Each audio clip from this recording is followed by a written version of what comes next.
Close your eyes for a moment. Imagine a desert night, no city lights, no sound except the wind moving across the sand. The sky above Medina is wide and dark. The stars look closer than ever. And somewhere in that quiet city, a small community of believers is living through something they have never experienced before. It is the second year after Hijrah. They have left Makkah behind, left their homes, left their businesses, left memories buried in streets they may never walk again. Some of them arrived in Medina with nothing. No wealth, no security, only faith. They are rebuilding their lives from zero, learning to live as one community, helping each other, sharing food, sharing homes. And then the command comes. Fasting in the month of Ramadan is made obligatory. Not recommended, not optional, obligatory. From dawn until sunset, no food, no water, no comfort. In the heat of Arabia, there are no refrigerators, no fans, no supermarkets filled with options. Just dates, water, sometimes barley bread. And yet when they hear the command, there is no recorded complaint, no argument, no hesitation, because they understand something powerful. If Allah commands it, it must be good for us. This is the first Ramadan in Islamic history as an obligation. The first time the believers wake before dawn with the intention to fast because Allah has asked them to. Imagine that first sahur, a simple gathering, maybe a few dates shared between families, a sip of water, quiet voices in the dark. No one knows yet how this month will shape their future. But Allah knows. The days are long. The desert sun is unforgiving. Work does not stop. Responsibilities do not pause. They still farm. They still trade. They still guard the city. Ramadan does not remove difficulty. It adds discipline to it. And then, only days into this sacred month, news spreads. A caravan of Quraysh is returning from Syria, led by Abu Sufyan. The Muslims plan to intercept it, not for greed, but because their wealth was stolen in Makkah, because they were expelled unjustly. But what they don't know is that Quraysh has mobilized an army. Nearly 1,000 men, fully armed, prepared for war. 313 believers stand in Medina, fasting, under-equipped, some sharing camels, some carrying simple swords, some barely trained. And suddenly this first Ramadan becomes something no one expected. The Battle of Badr, 17th of Ramadan. The air is tense. Dust rises under feet. Hearts beat faster. The Prophet Muhammad stands among his companions. He looks at them, 313, facing nearly 3 times their number. He raises his hands in dua, not casually, not briefly. He calls upon Allah with urgency. O Allah, if this small group is destroyed, you will not be worshipped on this earth.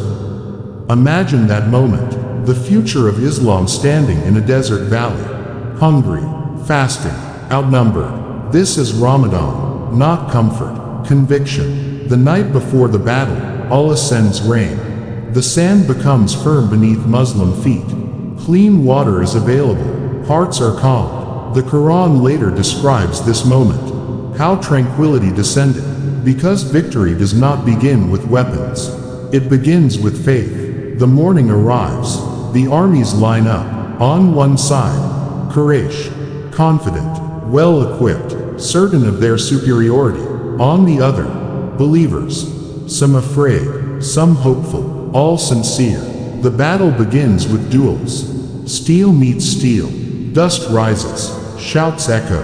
And something unseen is happening. Angels are sent, not visible to every eye, but real. Allah strengthens the believers. One by one, the Quraysh begin to fall. Confusion spreads among their ranks. What was supposed to be an easy victory turns into chaos. By the end of the day, the impossible has happened. The small army of fasting believers defeats 1,000. 70 of Quraysh are killed. 70 captured. The leaders of oppression fall in the sand. And history changes forever. Think about that. The first Ramadan. The first obligatory fasts. and one of the greatest victories in Islamic history. What does that tell you? Ramadan is not weakness, it is strength, it is clarity, it is alignment with Allah. Back in Medina, life continues. The Prophet increases in worship. Ibn Abbas would later say that the Messenger of Allah was the most generous of people, and even more generous in Ramadan. He would give like the blowing wind, even while leading battles, even while fasting.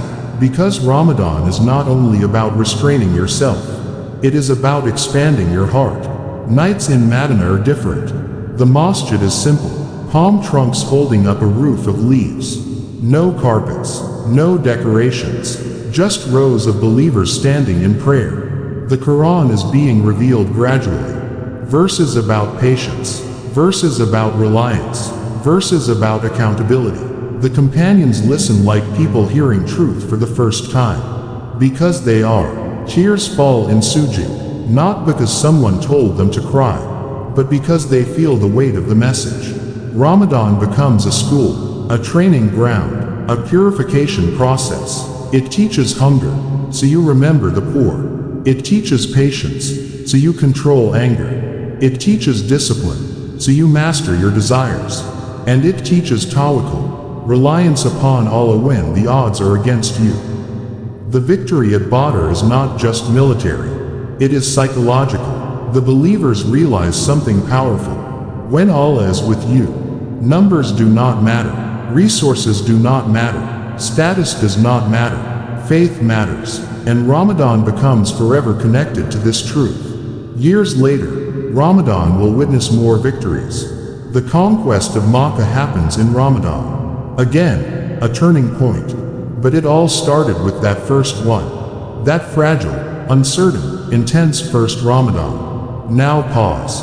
Think about your Ramadan. You have food waiting at sunset, cold water, comfortable homes, digital Quran apps, lectures at your fingertips, and yet sometimes, the heart feels distant. Why? Because Ramadan is not about environment. It is about intention. Those companions did not have ease, but they had sincerity. They did not have luxury, but they had clarity. The first Ramadan built a generation, not because it was easy, but because they surrendered fully. Imagine if you approached this Ramadan like they did, not as routine, not as culture, but as command. What if you fasted like someone who just heard the obligation for the first time? What if you prayed like someone whose survival depends on Allah? What if your dua felt like the dua of the Prophet at Badr? Urgent, real, desperate. History is not only something you watch, it is something you continue. The first Ramadan proved that small sincere groups can change the world. 313 fasting believers stood in a valley, and today, billions follow the same faith. Because of that sincerity, because of that sacrifice, Ramadan is not just a month. It is a mirror. It shows you who you really are when comfort is removed. It asks you, what controls you, your hunger, or your faith? The companions passed that test, not perfectly, but sincerely, and Allah gave them victory. So as this Ramadan passes, ask yourself, will this month be routine, or will it be transformational? Because the first Ramadan was not easy. It was heavy, it was intense. It was history in motion. And maybe, this Ramadan is your chance to write something meaningful too. Not in books, not in headlines, but in the sight of Allah. And that is greater than any victory on earth.